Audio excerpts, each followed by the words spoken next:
Heather Duplessis-Allen. Retirement village operators say that a proposed change in the regulations governing the sector will send some smaller villages out of business. The Ministry of Housing and Urban Development wants to make it mandatory for retirement villages to buy back units from the residents no more than a year after they vacate the unit.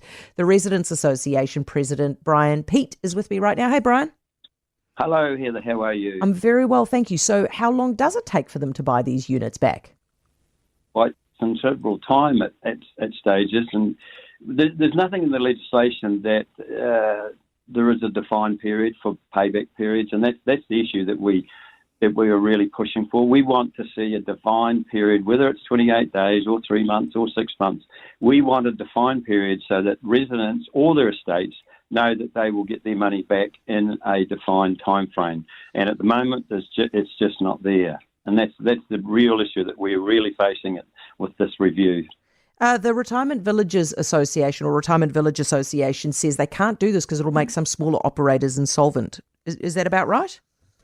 Well, no, it's not. And we've got examples of small operators and a couple in North Island. I've just been up in Northland, and they can pay back within 30 days, 3 months, and they don't have an issue because they've done something about reviewing their practices, reviewing their models, so that they can pay back residents in a defined period. And that's all we're asking for. We're asking for fairness and consumer protection, because there's nothing in the current Act that is actually protects consumers to the extent that we just don't see our money back. And that's the serious issue.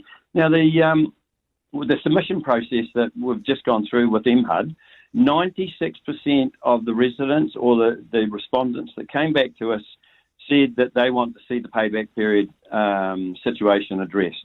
And 56% of them say they want it in 28 days. 33% they say they want it in 3 months. So there needs to be some sort of solution so that we can actually arrive at a better solution than 6 to 12 months, because that's just not fair. Yeah, I mean, even a year is extremely long to wait to get your money out of something, isn't it? It is, and at the end of the day, unfortunately, it's not nice to say, but we could be passed away, deceased. Yeah. And the estate are not getting their money back. And obviously the contract's ceased at that stage when you die, surely.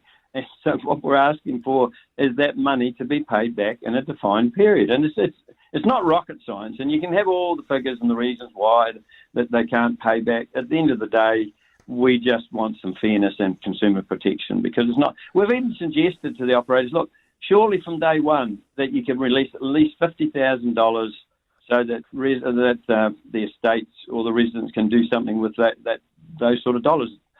Not been interested. The operators have not been interested. We've even said, look, surely if you can't pay back in a defined period of time, there must be some sort of capital gains. They've never been interested in thinking about it, and some operators will have to change the way they're thinking when the Act does get reviewed. Yeah. Brian, thank you so much for talking to us. I appreciate it. This is Brian Peat, the Retirement Village Residents Association National President.